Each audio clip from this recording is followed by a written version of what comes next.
নমস্কার বন্ধুরা, আজকে এই ঘুরে বেড়াই চ্যানেলের দ্বিতীয় পর্ব বিষ্ণুপুর এবং গনগনি।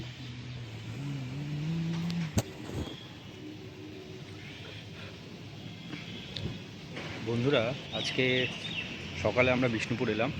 আর আমরা যে হোটেলে উঠেছি সেই হোটেলের নাম হচ্ছে অন্নপূর্ণা। এই হোটেলটা কিন্তু বিষ্ণুপুরের ওয়ান অফ দ্য বেস্ট, মানে বড় হোটেলগুলোর মধ্যে অন্যতম। আর হোটেলের অ্যারেঞ্জমেন্টও খুব সুন্দর। আমরা চেক ইন করলাম, সাথে সাথে আমরা ওয়েলকাম ড্রিঙ্কস পেলাম। যা যা ফর্মালিটিস আছে সেগুলো করে তারপরে হোটেলে এন্ট্রি করলাম। তো এখন আমাদের সাইট সিন দেখার ব্যাপার। আর চলুন হোটেলটা একবার ঘুরিয়ে দেখি।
এরপর আমরা ব্রেকফাস্ট করে নিলাম।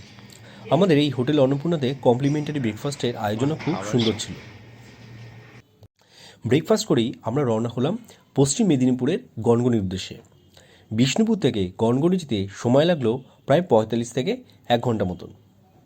রাস্তায় যেতে যেতেই আমরা পেলাম শিলাবতী নদীর সুন্দর এক ভূমিরূপ চিত্র।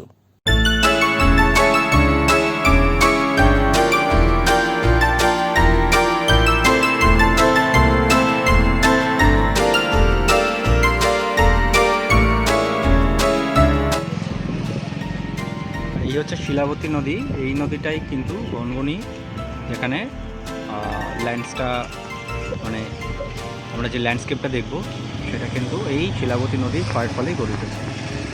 এখানে দেখুন খুব সুন্দর করে নদীটা দেখা যাচ্ছে।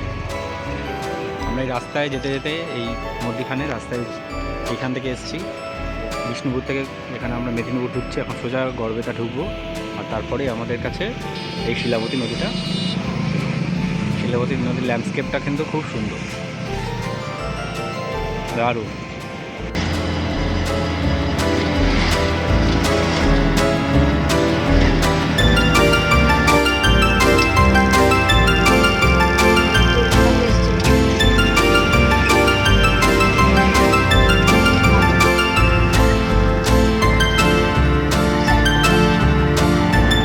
এখন পৌঁছালাম হচ্ছে গনগনি, যেটাকে বলা হয় বাংলার গ্র্যান্ড ক্যানিয়ন। আমার এই পিছনে পুরো এরিয়াটা দেখুন। তো আমরা এই গনগনি ঢুকছি আর ল্যান্ডস্কেপ দেখব, তারপরে আপনার সাথে রয়েছে ইকো ট্যুরিজম পার্ক। এখানে সুন্দর গাছের চারা লাগিয়েছে, এখানে থাকার ব্যবস্থা আছে। আপনারা যদি চান তো এখানে এসে থাকতে পারেন 1-2 দিন উইকেন্ডে, তো ভালো লাগবে। ঠিক আছে, আর এবার আমরা এখান থেকে সোজা যাচ্ছি। এখানে একটা ওয়াচ টাওয়ার আছে, যেখান থেকে আপনার গনগনি একটা বড় ভিউ আপনি দেখতে পারেন। এর পাশে হচ্ছে ক্যানিয়নটা, যেটা আমরা উঠবো এখান থেকে গনগনি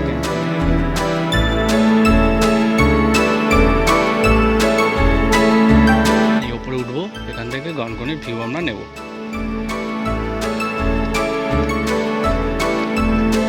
দেখা যাক আর দেখা যাক কীরকম।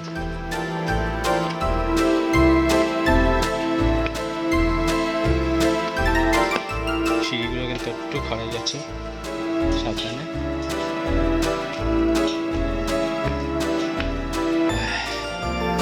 এই হচ্ছে গনগনির ভিউ, আমরা এটাই দেখব। এখান থেকে পুরো গনগনির ভিউটা আপনারা দেখতে পাচ্ছেন। আর এই হচ্ছে শিলাবতী নদী। আমরা শিলাবতী নদীর একটা সাইড দেখেছি, এখন আর একটা সাইড দেখছি। খুব সুন্দর ভিউ। একটু পরে এবার আমরা যখন গ্র্যান্ড ক্যানিয়নে যাব তখন আমরা ওই যে ল্যান্ডস্কেপগুলো আছে এই ল্যান্ডস্কেপগুলোর নিচে দাঁড়িয়ে ছবি তুলব। দেখুন লোকজন আসছে যাচ্ছে, খুব সুন্দর জায়গা। এই পাথর ল্যাটেরাইট,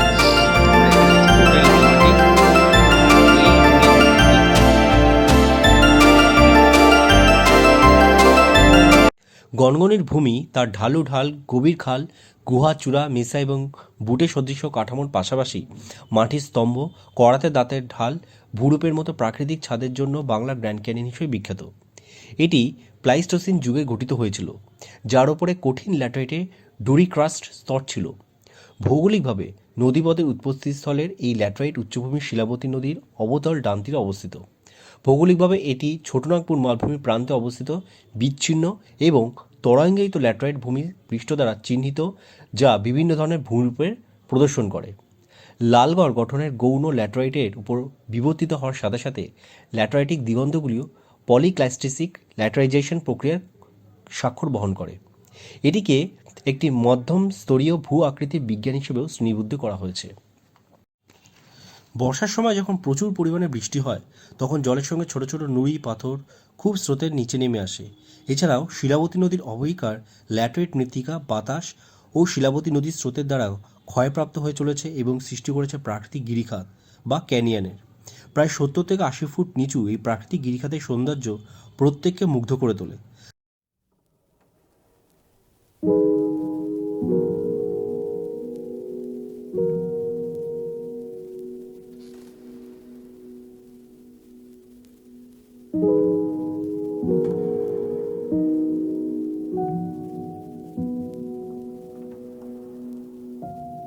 ব্যাস,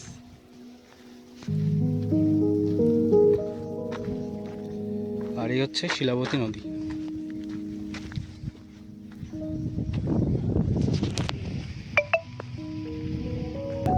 এইটা হচ্ছে পশ্চিম দিক, উত্তর পশ্চিম নর্থ ওয়েস্ট। আস্তে আস্তে নদী কিন্তু এই দক্ষিণ থেকে নর্থ ওয়েস্টের দিকে নদী গতিপথ চেঞ্জ করে, আর সেই সাথে সাথেই এরকম ভূমিরূপের সৃষ্টি হয়। এটা একদিনে না, বহু সময় ধরে এই চেঞ্জটা হয়েছে।